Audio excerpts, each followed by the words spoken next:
What is up, guys, and welcome back. Just doing a little Monday maintenance in the chicken coop. Let you guys see where we are with the girls.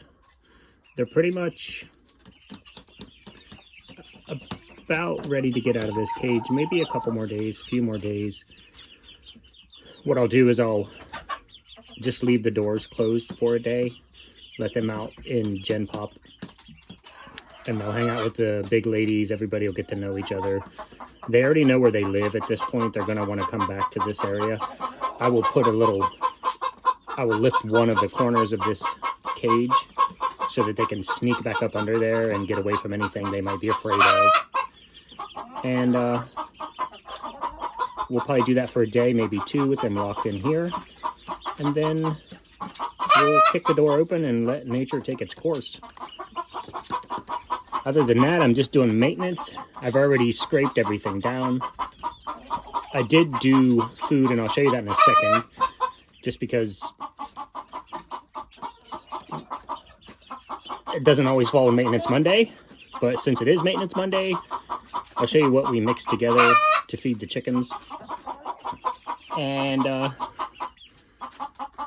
I think that's pretty much it in here. It's pretty simple since we just use the girls to kick around all the deep litter and let them do all the work and get everything stirred up. In this small cage with the girls, they're in there longer. There's more of them in a smaller confined space.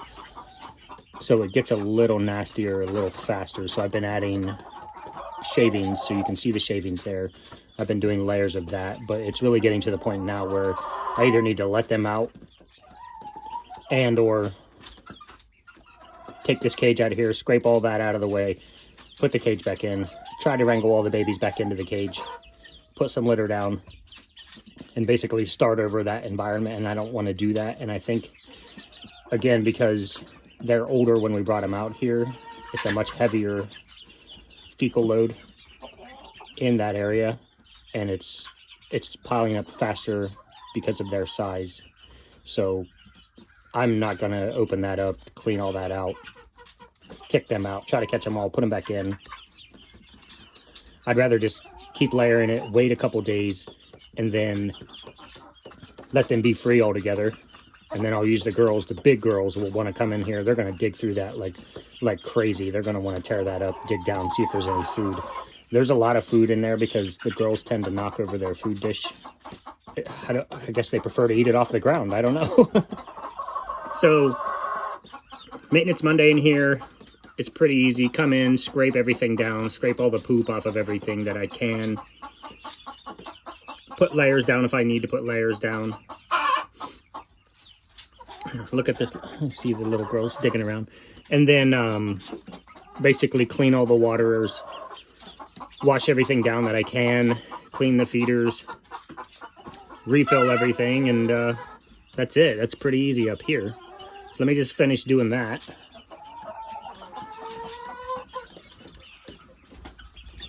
Hi, ladies. Don't leave your scraper anywhere because you'll cover it. I don't know how many times I've lost that thing. They do not like this process for obvious reasons because they don't know what's going on.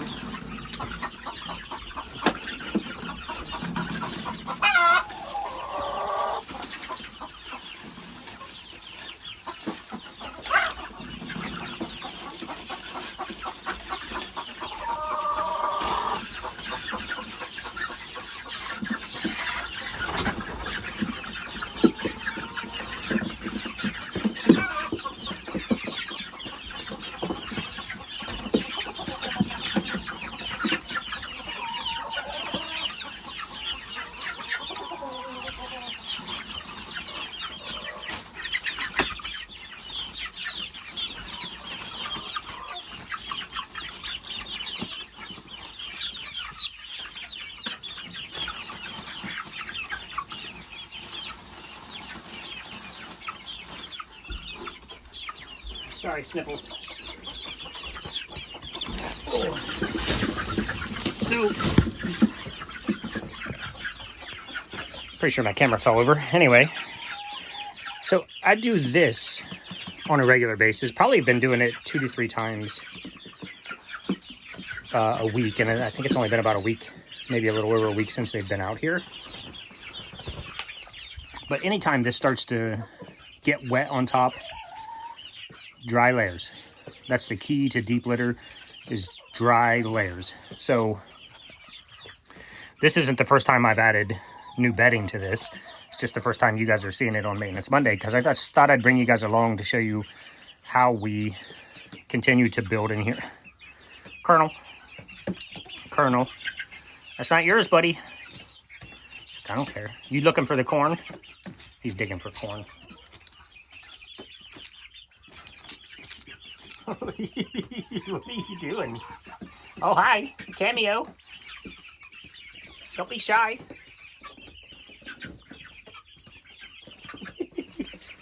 You're a goof. So, guys, there's a guy down the road that actually sells whole corn for way cheaper. Just haven't been able to get with him. So we do 40, or I usually buy 50-pound bags. We were at Tractor Supply last night. I didn't feel like running all the way across town to go to Rural King to get a 50-pound bag. 16% protein, layer pellets. I don't know if they have a guaranteed analysis on these bags. I think it's on the tag, and I tore that off. So corn, layer pellets, layer pellets. This is Rural King, and the Producer's Pride is Tractor Supply. So I will take that. This can will hold it'll hold almost 200 pounds. I think it's a 35-gallon trash can. It'll hold almost 200 pounds of food. And we will, or I will, just pour layers.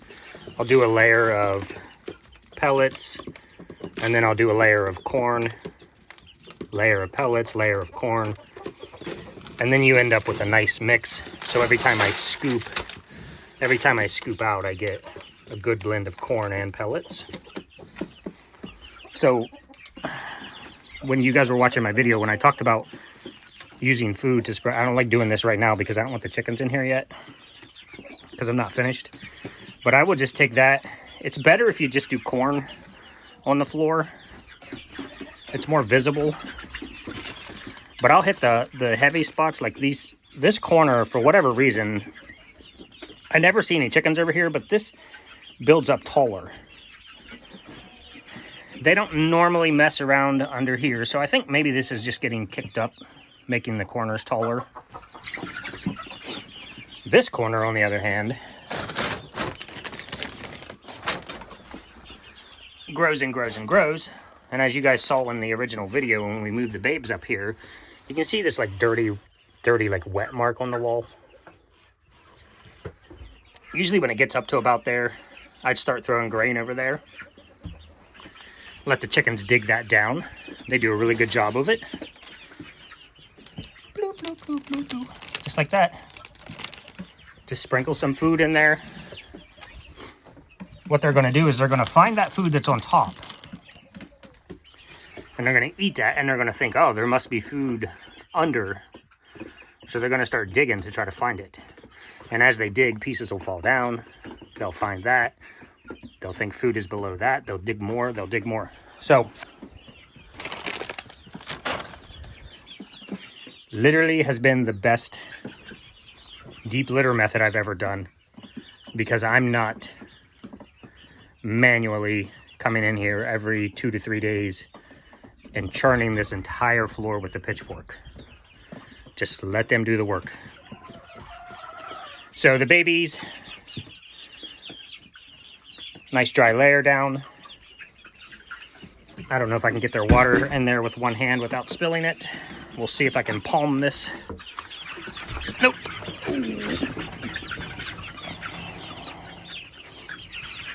Water in.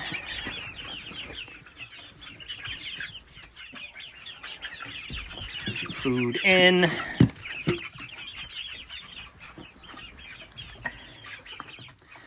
Now you see how tall they're getting? My goal, except for these little goobers that like to get on top of there for whatever reason. My goal was to keep this feeder and this water above the poop level of their little butts. So keep that higher than their butts and they tend not to poop in it. Lower than the butts, poop in the water, poop in the food. Excuse me, ma'am. Hey, I'm trying to make a video. Well, go.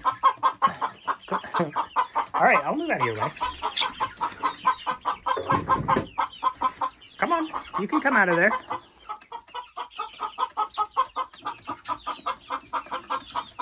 You're gonna try to just escape to the outside, not be touched? No? Okay, that was a lot of fuss. Oh, I see. 6 boxes. They like to lay in this one and this one. So, for you guys that don't know, when you start training your chickens to reach under them to grab eggs, just go in with the balled up fist. Slowly lift them up. No egg, it'll be right under their chest. It'll be right here under their chest. Hey, excuse me. And slowly back out. And they'll get used to that. Oh, here we go. They'll get used to that. Oh, I'm scared. And they'll know you're coming in to get the eggs, and they usually won't peck you.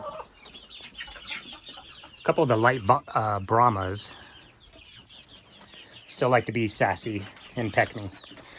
So that's pretty much it in here, guys. I scraped the poo off of here. It looks like it's wet. Scrape the walls down to anything thicker than a schmear. Scrape down. I'll scrape off that. Forgot to do that. I'll scrape off the top of the waterer. Clean everything out. Wash everything down. Scrub it out. I just use a little bit of bleach and like a gallon of water or whatever I'm pouring in the sink just to kill any potential grossies. And then I got the window open today. It's cool out, but it's dry. It's not been dry for quite some time. So I got the window open so I can get some airflow in here to keep the floor dry. Dry out anything else that needs to be dried out. And then I leave them alone, gather the eggs, and get out. They're quite literally, chickens are the easiest livestock animals, whatever you want to call them, that we've ever raised. And second to that would be pigs. And third would be sheep. And fourth would be goats. So if you guys are new, say hi and go check out some of our goat videos as well, and or some of my soap videos. If you're not new, you can also do that. We appreciate it. Oh, look. Oh, we got to fight over nothingness. So that's pretty much it in here, guys. Just keep everything clean, keep everything dry, and then let the chickens do the work to help with that. As you can see this little girl over here, right here. They're literally picking at nothing, but they like to pick. They like to scratch. It's just in their nature. And so, you know, after you've been farming chickens for 5 years, your brain is like, oh, well, why don't we just use that to our advantage?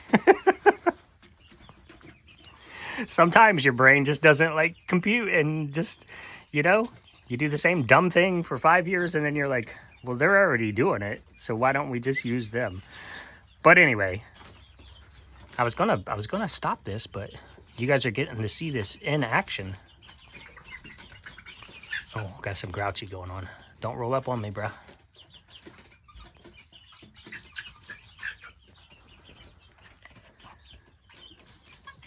Got some beautiful birds this time.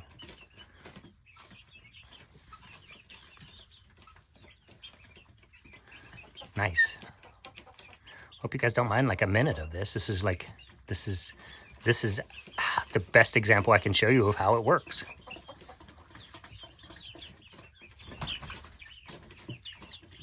They kind of scrape that dry layer into the wet layer, and it helps absorb a little bit of the moisture and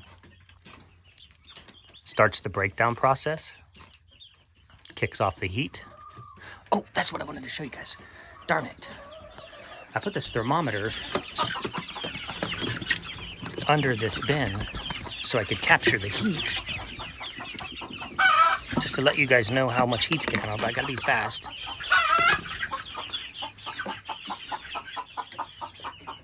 Where are you? 52? It was at 54. It's moving down pretty quickly. There we go. Now it's dropping to 50. So it was 54 degrees is what that mulch is kicking off in there. So you can see it dropping down.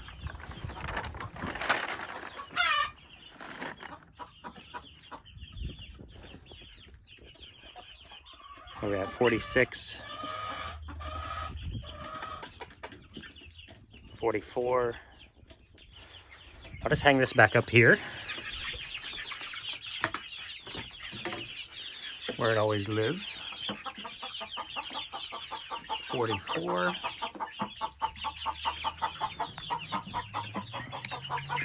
Chat at you guys for a couple more minutes, and then this is the piece of the dog crate that I brought up. I don't know, when I overbuild things, I overcomplicate things. I make them indestructible generally, and I hate myself. There's no need for me to have hinged a lid to make it fancy to fit on top of here when I can just use that. Again, you do something for so long and then you're like, well, duh. Why didn't I just do it the easier way? Now I gotta...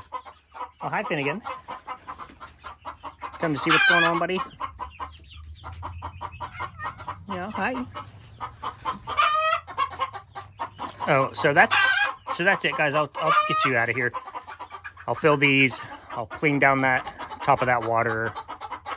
Put their food back up where it belongs.